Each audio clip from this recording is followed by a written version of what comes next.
This video is about eclipses and how they relate to the lunar nodes and the meanings that we derive from eclipse events that play out in our lives. So we are officially in eclipse season, and I thought this is the best opportunity to give a basic overview of eclipses, the nodes, and how they influence us. So we experience eclipses around about every 6 months, and they are related to the nodes of the moon. If you look at an astrology chart, it's a cake where there's 12 slices, and the lunar nodes move in a pair, and they will always be directly opposite each other. So they move together like this, and they change signs in the way that they move around about every 18 months or so. So for about 1.5 years, we will have these nodes in a specific sign, a specific house of our chart, and this means that certain things will start playing out in these houses. Now, when it comes to eclipses, they are usually like a supercharged new moon or a supercharged full moon. And the symbology that has been given to eclipses for thousands of years through observation and astrologers in the East and West is really major turning points. It is times of acceleration where suddenly things start happening much faster in a certain part of life than it would have happened if there wasn't an eclipse there. It's often a place where there's a major beginning or an ending, because when we work with the cycle of the moon and the sun and new moons and full moons, we are already dealing with beginnings and endings in the cycle. So eclipses being supercharged lunar events, they really bring this energy of bigger events, bigger endings, bigger beginnings in terms of things that practically unfold in our daily lives. Eclipses often bring turning points. They bring complete changes in perspective, because if you think about the visual symbology of an eclipse event, it is literally one body moving in front of the other. So there is a momentary change of how the light actually reaches us, and how we see can really change at times of eclipses. Now, eclipses always occur in pairs, 2 weeks apart in terms of a new moon and a full moon. And so where we are at now in August of 2026, we are going to have a solar eclipse in the sign of Leo on the 12th of August, and we will have a lunar eclipse in the sign of Pisces at the 29th of August. So these events tend to play out in opposite signs, but they don't always, because like I just said, we're now going to have an eclipse in Leo, and instead of it being directly opposite in the sign of Aquarius, we're having the lunar eclipse after the solar eclipse in the sign of Pisces. Now, the reason this happens is because eclipses happen close to where the lunar nodes are traveling. Now, what are the lunar nodes? The lunar nodes are mathematical points that are points that we donate in the sky to the path where, from the Earth's perspective, the sun's path and the moon's path there are places where that path crosses. And so the reason we have eclipses close to these points is because the eclipses are made by what I said before. So when we have a solar eclipse, from our point of view on Earth, we are looking up at the sun. And what occurs at that point is we see the sun, we see the sun's light. And because the moon and the sun are at that place where their path crosses, the moon now moves in between the earth and the sun. And this is where the sun's light is temporarily blocked out. Now, again, sometimes we have a full solar eclipse, sometimes it's partial. And this is also dependent on how close to this eclipse event is to the point that we established for the actual lunar node. Now, with the lunar eclipse, it is the exact opposite. And this happens now when the Earth is in the exact line between the sun and the moon. So if we have the sun and the moon here, and the Earth is in between, the Earth then temporarily blocks out the sun's light that is cast and reflected back from the moon. And this is when we have a lunar eclipse. So you can see this is all a linear event when we have different lines between the sun, the Earth, and the moon, and how they interact with each other. And so that is the technical part of what these eclipses are. But like I say, they have been observed by astrologers in the East and West for thousands of years. And they always took note of every single event and then started to establish certain things that can happen. And often with eclipses, because they are related to the sun and the moon, there's things that can really shift and change in terms of leadership, because in the olden days and even now, kings, queens, CEOs, all of these people that are energetically symbolic of being a king or a queen, they can be eclipsed. So there's often changes, takeovers, deaths, like all of these things can happen at time of eclipses in terms of what we see in society in general. But for us as individuals, what we see in our lives is what I briefly referred to in the beginning. We really see a fast acceleration in a certain direction, a complete change of how we see things, because now that light that we observed and the particles that even come into our aura and our energy body, they are temporarily changed for a while. And so things can really evolve much faster. We get a different perspective. And eclipses really are symbolic of sudden change. So there's always a part of, during eclipse season, we have to really look after ourselves and look after other people with even more care than we usually do, because during eclipse season, there's always a lot of things that can happen, and the energy almost feels like tangibly, if you are a sensitive person, the energy feels more chaotic. There's just a chaotic sense of anything can happen, lots of pivoting, changes of direction. That is very much in the air right now. So we are in eclipse season. We are literally now almost a week away from the first solar eclipse in the sign of Leo. And of course, how an eclipse influences you depends completely on your personal chart.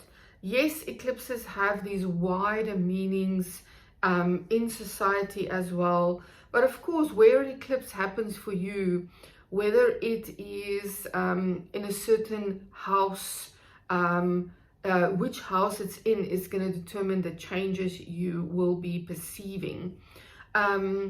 The astrology chart has an axis that is like the foundation of the chart, and this is the 1st, 4th, 7th, and 10th houses.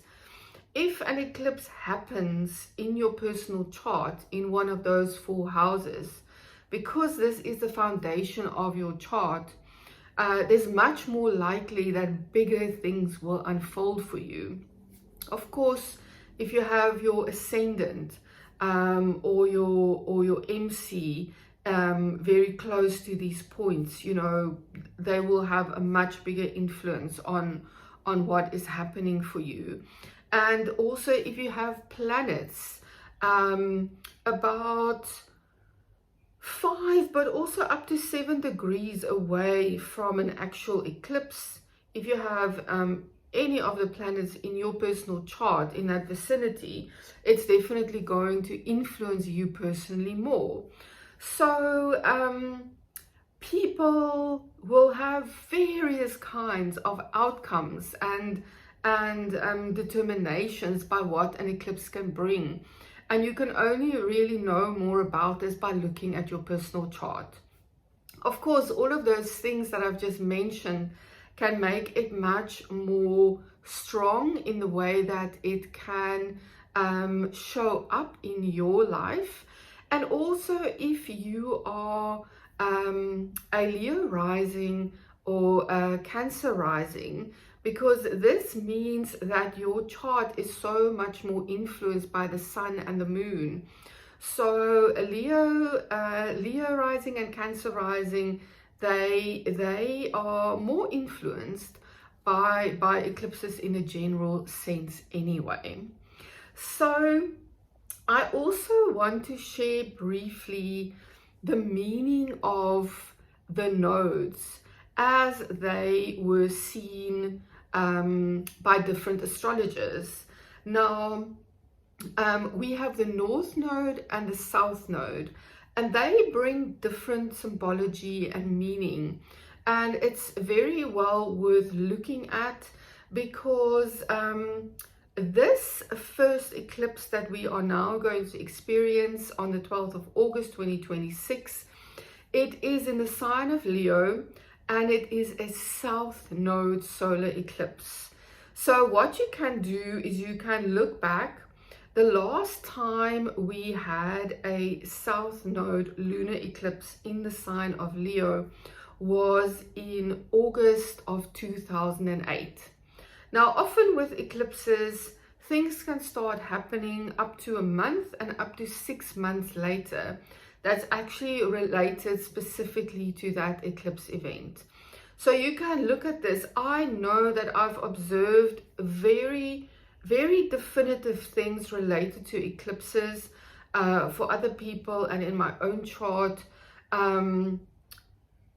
around, you know, 3 months and even later, you know, these things can play out. And again, it depends on how close the eclipse is to your planetary placements and all of these things. So, but yes, if you want to have a little bit of a think for yourself, think back to what may have occurred in your life, say between August of 2008 and like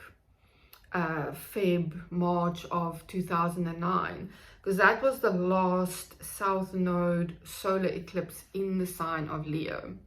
So we have this pair of nodes going on that's moving around the zodiac. If you look at an astrological chart, there will always be a retrograde sign next to the nodes, because they are basically always, they move in a retrograde direction compared to the other planets. The North Node and the South Node pairs, they have different meanings. So I want to give you just a general overview of how they are seen in terms of Hellenistic astrology and Vedic astrology and modern astrology. And you can see how these all interlink, even though they have a slightly different perspective.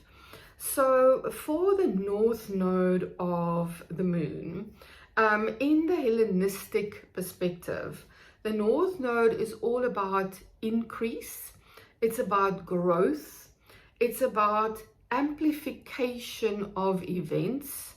The north node will amplify and increase planets that are sitting close to it. And it really is this point of magnification. So from the Hellenistic perspective, growth, increase, things become bigger and amplified. And from the Vedic perspective, now in the Vedic tradition, the nodes of the moon are seen as these symbols of the head and the tail of a dragon. And when you look at the head and tail of the dragon, you can already see the symbolism here.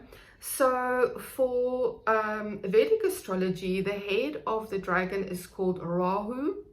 And of course, it's a head. It wants to eat stuff. It wants to take stuff in. So the north node, Rahu, is seen as our material desires, what we want to take in. It's seen as our ambition. It is a hunger for something. It's where we want to grow. It's where we want to increase things. So you can see how this is similar but different to the Hellenistic perspective, and they all work so beautifully together. And then in the modern tradition astrology, the north node is all about growth. It is that point in our evolution where we want to move towards. It is a future potential. It is that part of our life path that we are walking towards. And it is in that way also about increase and growth and evolution of who we are. And then when it comes to the south node, in the Hellenistic perspective, opposite to the north node, the south node is now about a decrease or diminishing. So when there is an eclipse close to the south node, and for planets close to the south node, there can be a decrease of something, a diminishing, where we want to just let go. It's not that important anymore, or we withdraw our attention from that part of ourselves. And then from the Vedic perspective, the tail of this dragon is called Ketu. So we have Rahu, the head, we have Ketu, the tail.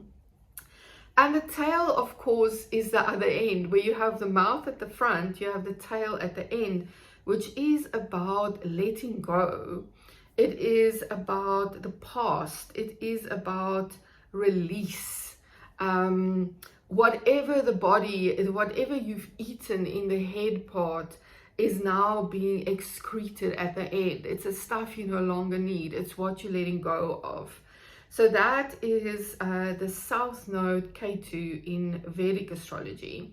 And then in modern astrology, in the sense of our evolution, this is seen as things that are kind of like our comfort zone, habits and skills and who we are that we already have mastered. So these are things that are easy for us to be with. Things that are familiar, that maybe don't bring so much growth anymore, but things that are easy for us to deal with. And it's also a place of release and balance, a balancing point. So you can see whether we are looking at Hellenistic or Vedic or modern astrology, they all bring a beautiful angle of what the north node and the south node can bring for us. So you can think about these two things, that this first eclipse we're going to have is a south node eclipse on the 12th of August, and think back, like I said, to that end part of 2008, maybe beginning of 2009, what was occurring for you in the Leo part of your chart. And then at the end of August, we're going to have the north node lunar eclipse. I will do more videos about these eclipses. I just wanted to share this basic info to really bring these things close and to bring a bit of understanding of how eclipses really help us to grow and evolve and for life to happen in beautiful ways. And eclipses also bring a lot of balance. They can feel strong because powerful things can happen in a very fast way in our lives. And yet they also bring a beautiful balancing point in terms of helping us to grow in areas we need to grow in and let go of things we need to let go of. Thank you so much for being with me today, and please connect to all my links below. Please join my beautiful Moon Wisdom Lab. That is a monthly group that I run that takes you through all the houses as the moon moves through your personal chart, and it really helps you to embody the astrology houses and the moon's movement through a lunar month. And the next one will start on the 11th of August. And then my personal offerings are also open. Please connect to my personal readings if I can help you with any insight, direction in any place in your life. I would be absolutely honored to do that. I will see you again soon.